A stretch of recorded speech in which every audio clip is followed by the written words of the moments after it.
ప్రపంచం నలుమూలల నుండి ప్రతిరోజు వేలాదిగా తిరుమలకు విచ్చేసే సామాన్య భక్తులకు మరింత సౌకర్యవంతంగా దర్శనం, వసతి, అన్నప్రసాదాలు అందించేందుకు చర్యలు చేపట్టినట్లు టీటీడీ ఈవో శ్యామరారావు చెప్పారు. అదేవిధంగా తిరుమల పవిత్రతను మరింతగా పెంపొందించేలా చర్యలు తీసుకుంటున్నట్లు ఈవో తెలిపారు.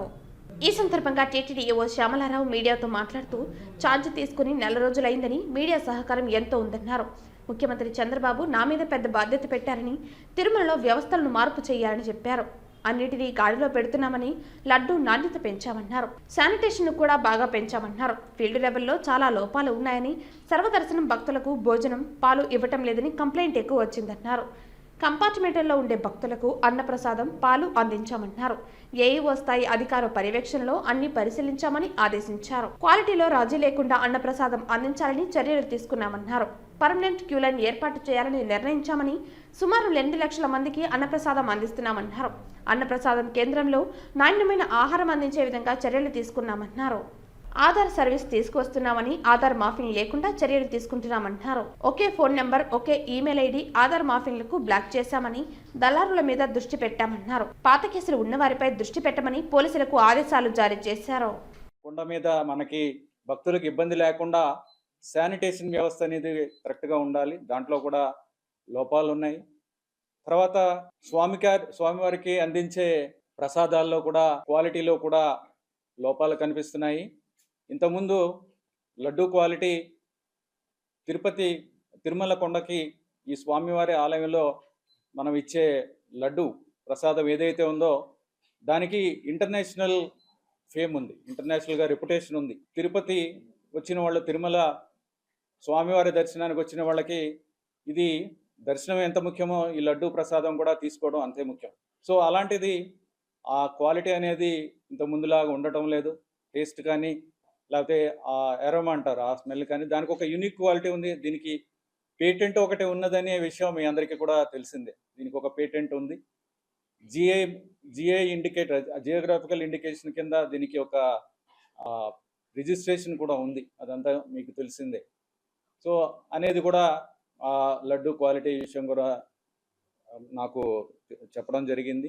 తర్వాత ఈ టికెట్స్ ఇష్యూ చేసే వ్యవస్థ, బుకింగ్ చేసే వ్యవస్థ, ఆన్లైన్ వ్యవస్థ ఏదైతే ఉందో దాంట్లో కూడా చాలా లోపాలు ఉన్నాయి. దాంట్లో ఎవరైతే భక్తులు కాకుండా దర్శనం చేసుకుందామని కాకుండా మిడిల్ మెన్ లేకపోతే బ్రోకర్స్ ఎంటర్ అవ్వడానికి స్కోప్ ఇచ్చినట్టుగా కనిపిస్తుంది ఈ వ్యవస్థలో. దాంట్లో చాలా లోపాలు ఉన్నాయి. చాలామంది కూడా దాన్ని ఎక్స్ప్లాయిట్ చేసి, ఈ వ్యవస్థలో, ఐటీ వ్యవస్థలో ఉన్న లోపాలు ఎక్స్ప్లాయిట్ చేసి చాలామంది అనాథరైజ్డ్గా టికెట్లు పొందడం, ఇక్కడికి రావడానికి ట్రై చేయడం, ఇదంతా కూడా జరుగుతుంది. అలా జరగడానికి వీల్లేదు అని ఇలాంటి విషయాల మీద చెప్పారు. చర్యలు తీసుకున్నాము.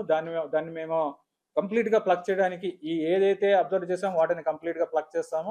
ఆధార్ ఒకటి, multiple use of mobile number ఒకటి, ఈమెయిల్ ఐడీస్ ఒకటి, అవన్నీ కూడా బ్లాక్ చేయడం జరిగింది. తర్వాత కొంతమంది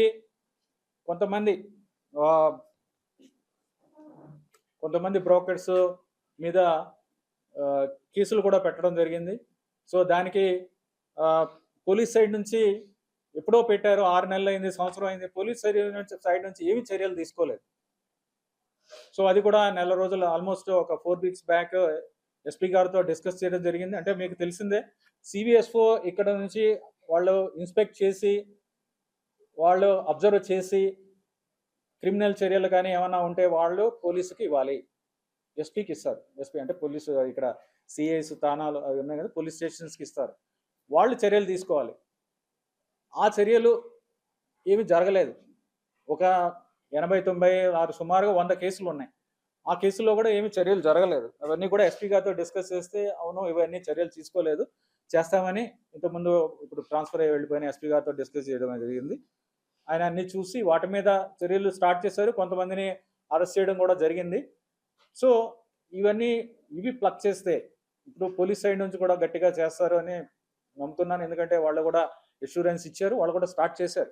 అంటే ఇన్వెస్టిగేట్ చేయాలి, కేసుని ఇన్వెస్టిగేట్ చేసి దాని మీద చట్టపరమైన చర్యలు తీసుకోవాలి, అవి కూడా చేయాలి. ఎందుకంటే మన సైడ్ నుంచి విజిలెన్స్ వాళ్ళు చాలా ఎఫెక్టివ్గా చేస్తున్నారు.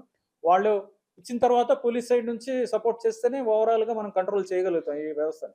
సో అది కూడా జరుగుతుంది, అది కూడా వాళ్ళు చేస్తున్నారు.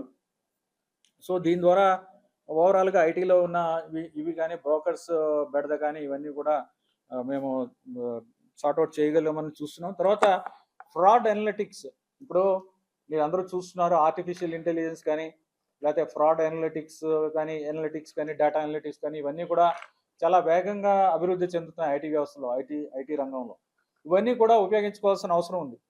సో తర్వాత టెక్నాలజీ కూడా చాలా చాలా పెద్ద అడ్వాన్స్ టెక్నాలజీ ఉంది. అడ్వాన్స్ టెక్నాలజీ ఎలా ఉంటుందంటే, ఒక వీడియో ఇమేజెస్ ఇస్తే మన దగ్గర ఇమేజెస్తో కంపేర్ చేసి దీంట్లో ఎవరు ఈ ఇమేజెస్లో ఉన్న వాళ్ళు ఎవరు లేని వాళ్ళు ఎవరైనా డిటెక్ట్ చేసే టెక్నాలజీస్ ఉన్నాయి.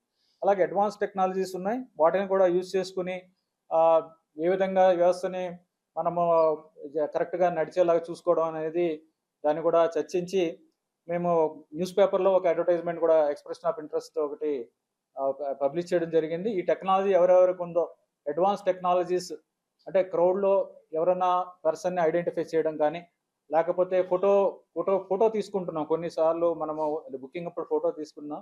ఆ ఫోటోని ఇక్కడ ఫిజికల్గా ఐడెంటిఫై చేయాల్సిన అవసరం లేకుండా టెక్నాలజీ ద్వారా వీడియో మనం వాళ్ళ ఇక్కడికి వచ్చినప్పుడు, దర్శనానికి వచ్చినప్పుడు, బుకింగ్ అప్పుడు ఒక ఫోటో ఉంటుంది, దర్శనానికి వచ్చినప్పుడు ఆ ఇమేజ్ కంపేర్ చేసి సేమ్ పర్సన్ వచ్చాడా లేదా అనేది అలాంటి టెక్నాలజీస్ కూడా ఉన్నాయి. ఆ టెక్నాలజీని కూడా యూజ్ చేసుకుని ఏ విధంగా మనము భక్తులకు ఇబ్బంది లేకుండా, జెన్యూన్గా వచ్చే భక్తులకు ఇబ్బంది లేకుండా ఎవరెవరైతే బ్రోకర్ల ద్వారా వస్తున్నారో వాళ్ళని ఆపడానికి దానికి చర్యలు తీసుకోవడానికి మేము అది ఒక టెక్నాలజీ కోసం ఎక్స్ప్రెషన్ ఆఫ్ ఇంట్రెస్ట్ పిలిచాము. అది త్వరలో ఐ థింక్ ఒక 2 వీక్స్ ఉన్నట్టుంది టైము. రాగానే అది కూడా వాళ్ళతో డిస్కస్ చేసి సో దాని ద్వారా కొత్త టెక్నాలజీస్ తీసుకుని దీన్ని చేసుకుంటాము.